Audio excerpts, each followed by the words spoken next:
پھر ریٹ ہم نے کی، پھر ریٹ کا فیصلہ ہوا، ریٹ کے نتیجے میں 2 دن دیے گئے اور وہ 2 دن پورے ہوئے۔ اگلے تیسرے دن ڈپٹی کمشنر نے یہ حکم نامہ جاری کر دیا جس کے ذریعے انہوں نے کہا جی سیکیورٹی تھریٹ ہے، تو انہوں نے 23 مارچ، چونکہ ہم نے ابتدائی تاریخ 23 مارچ میں متبادل کے طور پہ 30 مانگی تھی، تو 22 مارچ کو انہوں نے یہ فیصلہ دیا کہ ہم نہیں دیتے ہیں، نہ 22 کو دیتے ہیں نہ 30 کو دیتے ہیں۔ صحیح۔ اب اس آرڈر کو میں نے چیلنج کیا ہے اور کل ہائی کورٹ میں سماعت ہے۔ تو اگر آپ لوگوں کو اجازت نہیں ملتی جلسہ کرنے کی تو پھر آپ لوگوں کی کیا اسٹریٹجی ہوگی؟ ہمیں کبھی بھی نہیں ملی اجازت، ہمیشہ ہم نے خود اپنے تئیں عوام کے زور پہ کی ہے پورے ملک میں۔ تو اجازت نہ بھی ملی تو آپ عوام کے زور پر آ جائیں گے؟ جی پہلے بھی الحمدللہ عوام کی ہی طاقت تھی، ورنہ اگر ہم 1500 ہوتے تو یہ کب ہمیں آگے جانے دیتے۔ تو کیا صرف اسلام آباد اور راولپنڈی کے لوگ شرکت کریں گے یا خیبر پختونخوا سے بھی لوگ آئیں گے؟ دعوت دی ہے پورے ملک کو، اور بالخصوص جو قریبی اضلاع ہیں اور خیبر پختونخوا کے وزیر اعلیٰ صاحب کو دعوت دی ہے، وہ بھی آئیں گے اپنے بڑے قافلے کے ساتھ۔ ہمارے ایم پی ایز حضرات، ایم این ایز حضرات، سب کو ہم نے۔ یہ چند گھنٹے کا جلسہ ہے یا اوور نائٹ سٹے کرنے کا پروگرام ہے؟ نہیں، یہ 10 بجے شروع ہوگا اور میرا خیال ہے کہ ہم 3-4 گھنٹوں کے اندر اس کو وائنڈ اپ کر دیں گے تاکہ لوگ سحریوں کے لیے گھر پہنچ سکیں۔ ایسا تو نہیں ہے کہ آپ لوگ آئیں گے اور پھر کچھ لوگ یہ کہہ رہے ہیں کہ شاید تحریک انصاف کے لوگ پھر بیٹھ جائیں گے، دھرنے میں کنورٹ ہو جائے گا؟ 4 سیٹوں کے لیے اتنا بڑا دھرنا کیا تھا 126 دن کا، ابھی تو آپ کا کلیم 80-81 سیٹوں کا ہے۔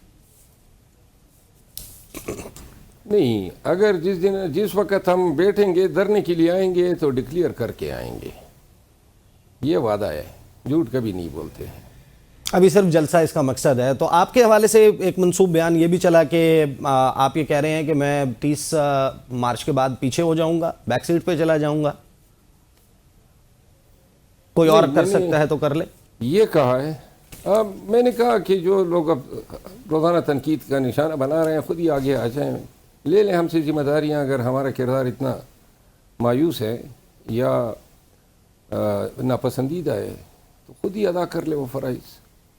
آپ نے گزشتہ روز ایک بڑا انکشاف کیا کہ تحریک انصاف کے حمایت سے جیتنے والے لگ بھگ 40 ایم پی ایس جو ہیں پنجاب میں وہ نون لیگ کے ساتھ مل گئے ہیں، کیا یہ بات واقعی درست ہے؟ آپ انفارمیشن کی بیسس پر کہہ رہے ہیں؟ اور کیونکہ ابھی تک میں نے نہیں دیکھا کہ پارٹی نے اس حوالے سے، اگر یہ بات درست ہے، وہ فارورڈ بلاک بن چکا ہے، کچھ لوگ کولیبریٹ کر رہے ہیں مسلم لیگ نواز کے ساتھ، مریم نواز صاحبہ کے ساتھ، ان کو ابھی تک شو کاز نوٹس پارٹی کی طرف سے جاری ہو جانا چاہیے تھا۔ اس طرح ہے نقوی صاحب کہ یہ جو بات میڈیا میں آئی ہے اس کا اوریجن یہ ہے کہ سمر عباس صاحب کے شو میں سمر عباس صاحب نے مجھ سے سوال کیا کہ اپوزیشن لیڈر نے پنجاب میں بیان دیا ہے کہ 20 سے زیادہ ایم پی ایس جو ہیں وہ فارورڈ بلاک بنائیں گے، تو اس بیان کے بعد انہوں نے کہا کہ کیا خدشہ ہے، تو میں نے اس ضمن میں جواب دیا کہ یہ جو اپوزیشن لیڈر صاحب کی تعداد کے علاوہ ہم سے پہلے بھی ایم پی ایز اور ایم این ایز جو ہیں وہ نون نے ہتھیائے اور فلور کراسنگ کرائی، اور یہ 20 سے اوپر، اور جو ہمیں بریفنگ دی گئی پارلیمانی کمیٹی میں اور کور کمیٹی میں پنجاب کے دوستوں کی طرف سے، وہ اس کا اندیہ دے رہے تھے۔ تو اس بنیاد پہ میں نے پھر یہ بات کی تھی کہ یہ ہم سن رہے ہیں مختلف کوارٹر سے۔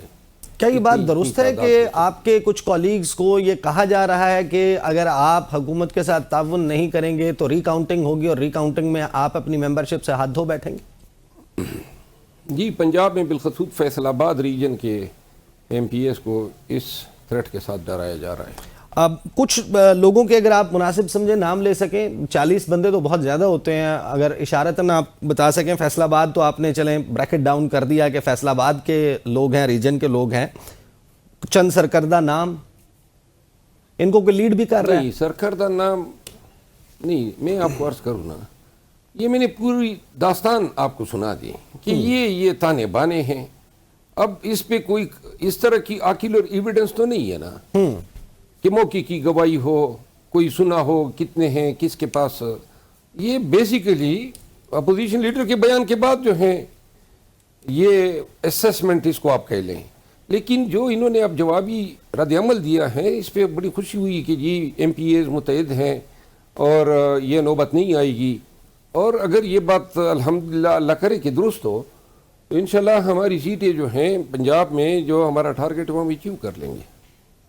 آپ اچیو کر لیں گے. آپ اس تمام وقت کے دوران اور پی ٹی آئی کے جو دیگر لوگ ہیں وہ بار بار یہ بات کہتے رہے ہیں کہ فلاں شخص فلاں کی گیم کر رہا ہے, فلاں شخص اداروں کے کہنے پر کر رہا ہے, فلاں اسٹیبلشمنٹ کے ساتھ ہے, فلاں نون لیگ کے ساتھ ہے, فلاں زرداری صاحب کے قریب ہے. یہ الزامات جو ہیں اس سارے معاملے میں آپ کی طرف سے بھی بہت ساری باتیں کی گئی اور آپ نے کہا کہ نام معلوم ہے, سب کا معلوم ہے. کیا عمران خان صاحب کو آپ نے اور دیگر لوگوں نے آگاہ کیا ہے, وہ واقف ہیں اس بات سے کہ کون کیا کر رہا ہے پارٹی میں؟ میرا خیال ہے کسی حد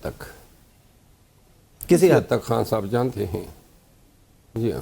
اچھا, گزشتہ روز آپ نے سائفر کیس کے حوالے سے کہا کہ منگل تک جو ہے وہ کوئی خوشخبری آئے گی, معاملات جو ہیں وہ سائفر کیس کے حوالے میں کوئی اچھی خبر ملے گی.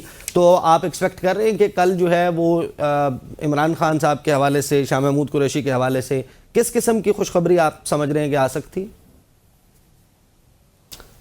دیکھیں, بحیثیت وکیل یا قانون کے ایک طالب علم کے جو کیس کے ٹرائل ہیں اور جو اس کی ماہیت ہیں 18 دن کے ٹرائل ہیں اور 18 دنوں میں ٹرائل کا کنکلوڈ کیا جانا معجزہ ہوتا ہے ہمارے نظام انصاف میں. سالوں نہیں بلکہ دہائیاں لگتی ہیں فوجداری کیس کے ٹرائل کمپلیٹ کرنے میں آرڈینریلی. اب اس کیس میں جو ہیں سب سے پہلے بات تفتیش مکمل ہو جاتی ہے, چالان آ جاتا ہے بڑی صورت کے ساتھ. عموماً 1 سال 2 سال 3 سال تک چالان کا پتہ نہیں لگتا ہے. اس کے بعد جو ہیں نقولات دیے جاتے ہیں. نقولات دینے کے 7 دن سے زیادہ میعاد کے بعد فرد جرم ہیں اور فرد جرم جو ہیں اس کے بعد استغاثے کو شہادت کا موقع دیا جاتا ہے. استغاثے کے 25 گواہان آ گئے, ان پہ جرح بھی ہو گئی. ہمارے وکلاء کی ٹیم کو نکال بھی دیا گیا. جج صاحب نے اپنے مرضی کے وکلاء مقرر کر دیے. انہوں نے کوئی جرح ہی نہیں کی جو قانون ان کا کام تھا, چاہے وہ کسی کی طرف سے بھی اپائنٹ ہو جائے, لیکن ان کی بنیادی فریضہ جو تھا وہ اپنے کلائنٹ کو ڈیفینڈ کرنا تھا, جو انہوں نے نہیں کیا ہے. اور یوں یہ باس بغیر ڈیفنس کی شہادت کے باس ہو کے سزا ہو جاتی ہے.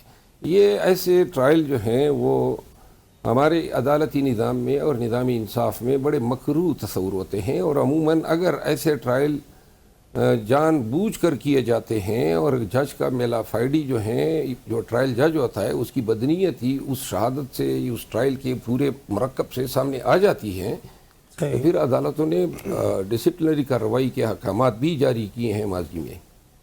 آپ یہ ایکسپیکٹ کر رہے ہیں کہ جج ابو الحسنات ذوالقرنین صاحب کے خلاف اس قسم کا کوئی ڈائریکشن ہائی کورٹ سے آ سکتی ہے؟ Is that what you are seeing?